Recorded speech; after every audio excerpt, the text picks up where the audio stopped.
Hi guys! Magandang tanghali po sa inyo. Naku, ang umpisa ng umaga natin naging busy ba?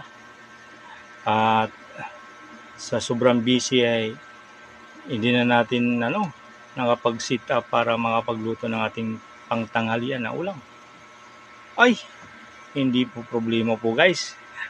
Basta may pambili lang po kayo dyan.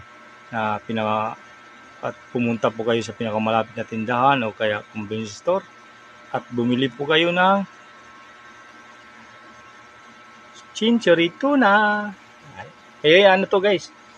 May hot and spicy at pagsinawel tsaka yung with calamansi flavor. Ito pala yung nakikita ko guys kasi ito pala yung aking nabibili. In the near na pa rin natin yan dito kung ano mga flavor. With omega 3 to guys.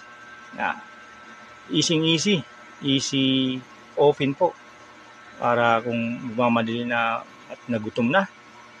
Ito na po si chinchori tuna.